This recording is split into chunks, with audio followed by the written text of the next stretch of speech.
Welcome. Thank you for joining me in exploring yet another avenue on the path of the seeker. Today we're going to cover the final level of Maslow's hierarchy of needs, self-actualization. You might notice that this video was published a significant amount of time after the original batch on Maslow's hierarchy of needs. The reason is simple. Upon digging into this subject, I discovered self-actualization can be very subjective, and a lot of people project their personal beliefs onto the subject. Abraham Maslow himself realized this and said, "I find that with my students and with other people with whom I share these ideas, the notion of self-actualization gets to be almost like a Rorschach inkblot. It frequently tells me more about the person using it than about reality." To eliminate undue and incorrect assumptions or projections about the subject, I decided to go to the source, Abraham Maslow himself. I read his book, The Farther Reaches of Human Nature, which he was working on when he died. The book was published after his death. This book contains Maslow's more mature final thoughts on the subject and held a wealth of knowledge. What was even more difficult was to organize and then simplify that wealth of knowledge into a short 5-minute video.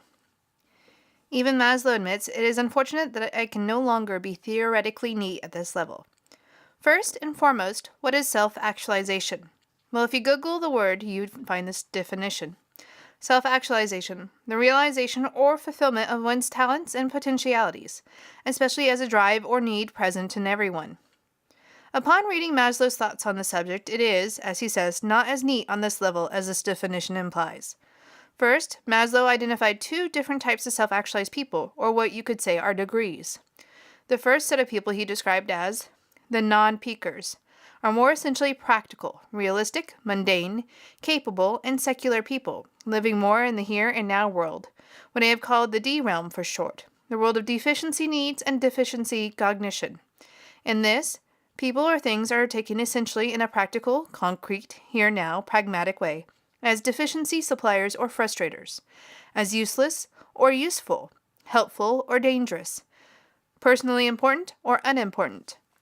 The other type, transcenders, may be said to be much more aware of the realm of being, B realm or B cognition, to be living at the level of being, of ends, of intrinsic values, to be more obviously meta-motivated, to have unity consciousness and plateau experiences more or less often, and to have had peak experiences, mystic, sacral, ecstatic, with illuminations or insights or cognitions which change their view of the world and of themselves, perhaps occasionally or perhaps as a usual thing.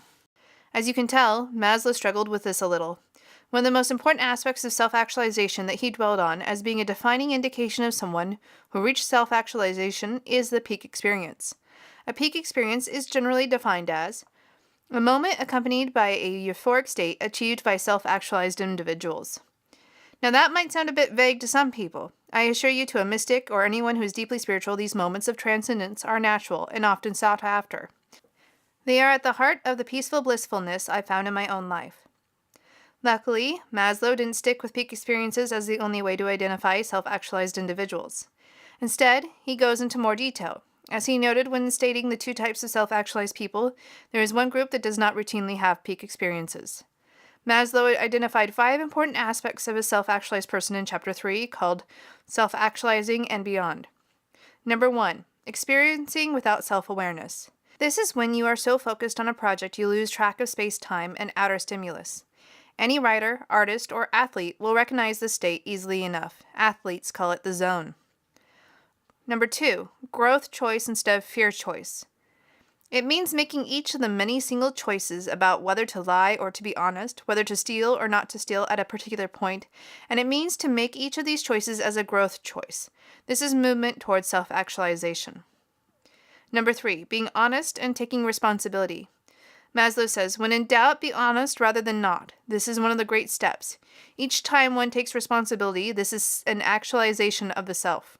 Number 4, listening to oneself to know one's preferences and identifying defenses so those defenses can be given up. A person who does each of these little things each time the choice point comes will find that they add up to better choices about what is constitutionally right for him. Number 5, a continual process. Maslow describes this one this way: breaking up an illusion, getting rid of a false notion, learning what one is not good at, learning what one's potentialities are not. These are also part of discovering what one is in fact. I know, you're probably sitting there saying, but I thought all I had to do was reach the top of the pyramid. I'd be self-actualized and be done with it. I hate to tell you, that's not how it works. In fact, Maslow says, self-actualization is not only an in-state, but also the process of actualizing one's potentialities at any time, in any moment. Peak experiences are transient moments of self-actualization. One can set up the conditions so that peak experiences are more likely, or one can perversely set up the conditions so that they are less likely. And later on in another chapter he continues, put all this together and we see that self-actualization is a matter of degree, or little ascensions accumulated one by one. In contrast to that, let's see what Maslow had to say about a sick person.